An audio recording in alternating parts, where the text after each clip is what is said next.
In a closed-door speech to Republican leaders, New Jersey Governor Christie sounds like he's planning to mount a run in 2016. And while he says there's nothing wrong with the Republican Party, he sure seems to have ideas about taking it in a different direction. Or seems to. Neil King heard a recording of Christie's speech. He joins us now. Neil, good morning. Good morning, Ralph. How are you? I'm good. So he says nothing wrong. There's nothing wrong with the Republican Party. But it sounds like he actually did have some ideas that are maybe antithetical to the Republican Party platform? Well, I mean, he came into the heart of the Republican Party, the RNC itself. His main message to them was, let's get over November. Let's move on. We've got what we need to win in terms of our basic principles. We have to stop being a debating society and getting into a lot of issues that don't do us any good. His message to them basically was, you're about building the infrastructure to make or help candidates win, particularly the 2016 presidential nominee for the Republican Party, and don't let a lot of issues and policy prescriptions get in the way. There were some people in the room who took a little bit of exception to that, of course. But by and large, you got a rousing reception from people who were pretty skeptical, I think, at the start and aren't necessarily big Christie fans. Neil, it was a closed-door speech. You heard a recording. Tell us, what were some of those proposals that he laid out that might have been a little controversial? Well, I mean, it wasn't that he was. I mean, his whole thing is, look at New Jersey. Look at what I've done there. I've been Mr. In-your-face, muscular, pragmatic governance guy.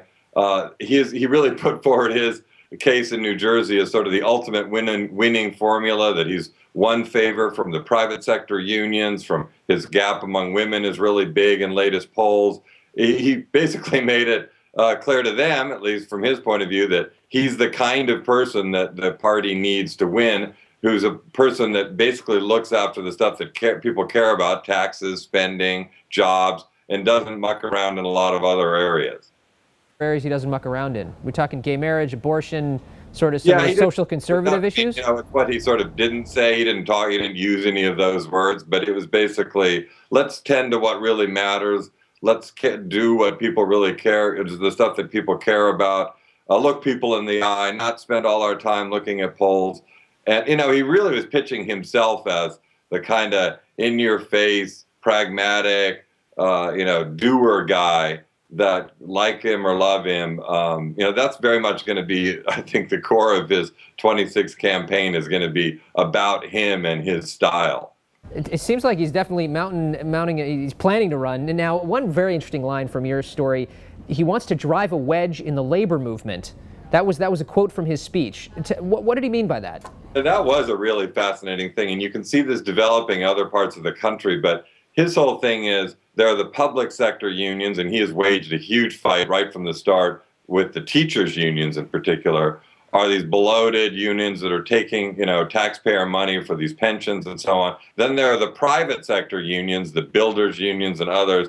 Those two kinds of unions are utterly different. He was saying the Republican Party needs to drive a wedge between those two different sets of unions, ally itself with the private sector unions, but in clear opposition to the government public sector unions. It's going to be interesting to see how that plays out.